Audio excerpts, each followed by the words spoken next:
is Ukeme Offiong from Hope Beyond Harm,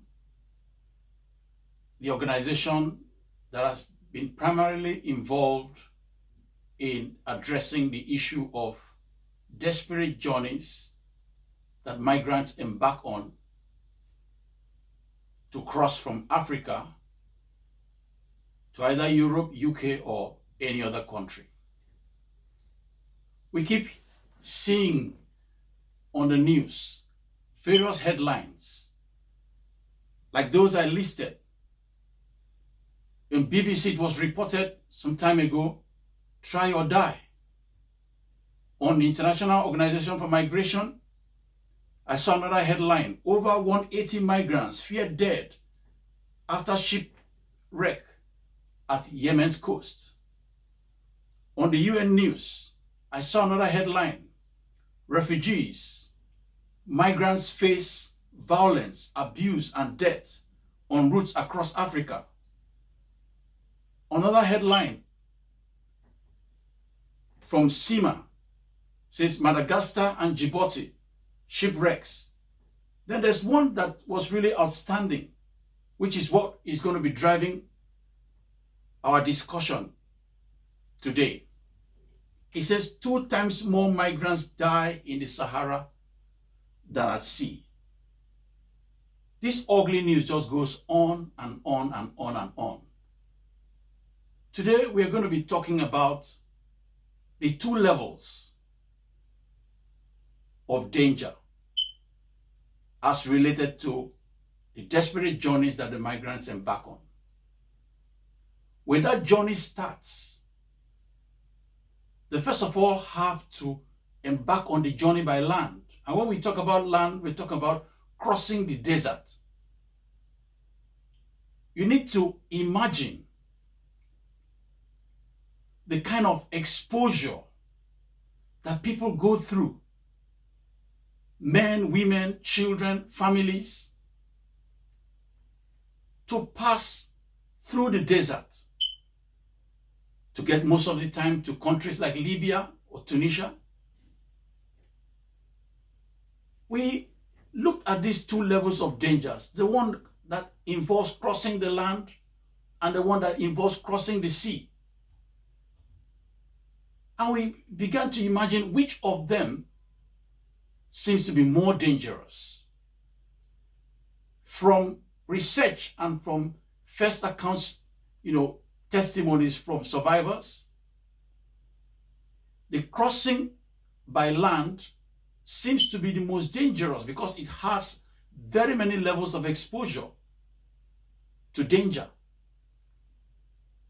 But unfortunately, we have less coverage of these dangerous activities or dangerous levels of exposure on land and have more of the news coverage on the incidents and casualties that emerge from sea crossing through the Mediterranean Sea. Today, we want to look at particularly how does this journey affect us as individuals? This is just a clarion call that we need to get together and find a way to resolve this problem. The international organization have tried various ways to curb this issue, but it's not just stopping. Every day we are having people making on those journeys irrespective of the danger that is ahead. So what's this calling for? Calling for change of strategy, calling for more flexible alternatives.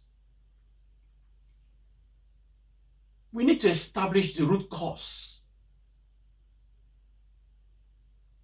of these desperate decisions that migrants are taking to embark on these journeys. We need to create more awareness. Currently, we are reaching out to as many people as possible that survive these journeys to come out talk to us, to share their experiences. These experiences basically would inform those that are intending to embark on these journeys. So the mask is taken off their faces. They are able to understand clearly that this is a do or die affair. I saw an article on one of the journals, I think from the Vatican News, that described crossing the Mediterranean as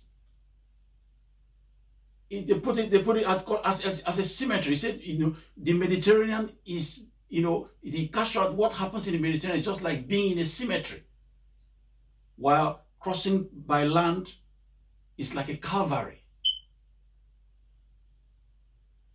Whether you like it or not,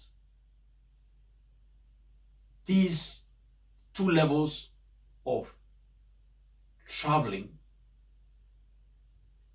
are both very dangerous.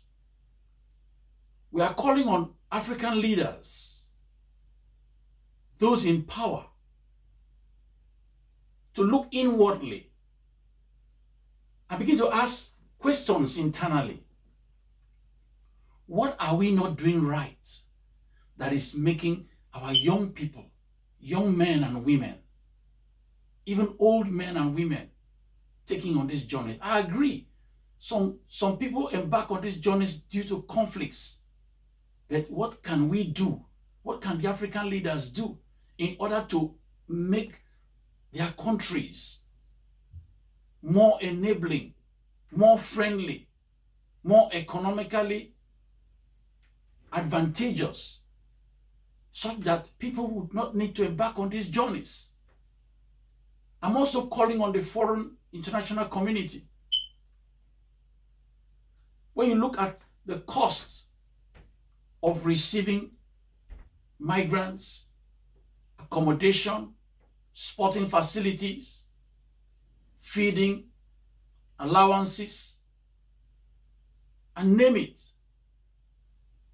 just a percentage of that being invested in thinking out of the box ideas will bring alternatives that will make most of these decisions to embark on these journeys become a thing of the past. So we are coming on to request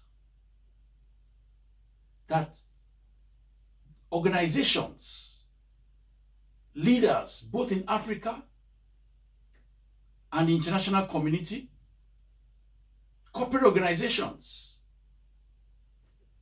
should keep their minds open. Hope Beyond Harm has taken time to think deeply on ways by which this problem can be solved. We agree that it's not a problem that can be wished away in one day, in 1 year, but it's necessary that we start action, and that is right now. So we are going to be reaching out to leaders, those in authority. We are going to be reaching out to various organizations. We are going to be reaching out to corporate organizations. We are going to be reaching out to individuals in order to discuss possibilities of bringing to board alternatives that will be result-oriented. Hope Beyond Harm is also calling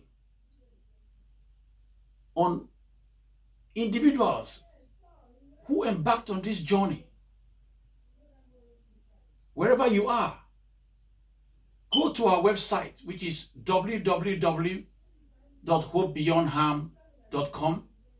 Fill out the contact section so we have your details indicating that you are volunteering to join us to create awareness.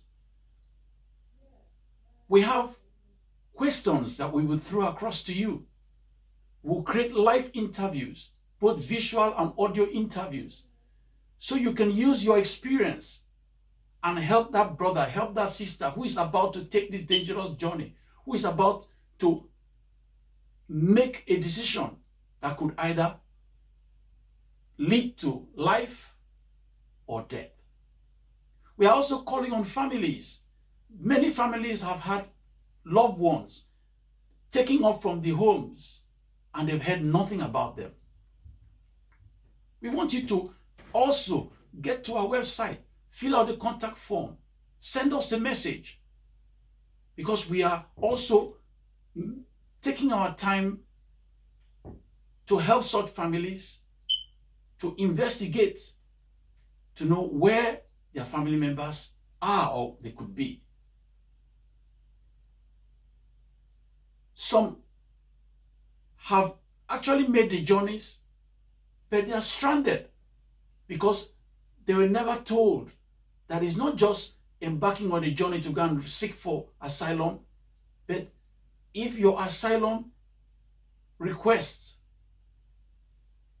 doesn't have the basic requirements, of course, it will lead to rejection and lead to deportation. So many people are hanging around, undocumented. Let us speak with you. Let's understand what your situation is. At the end of the day, Hope Beyond Harm is trying to create a balance so that the international community will begin to have less pressure, and the country where the Africans take off from will be able to have solutions.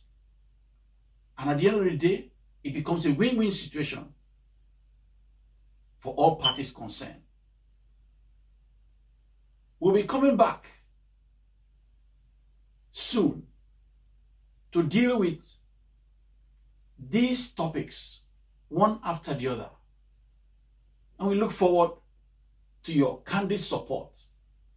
Thank you, and thank you for being with us on this mission.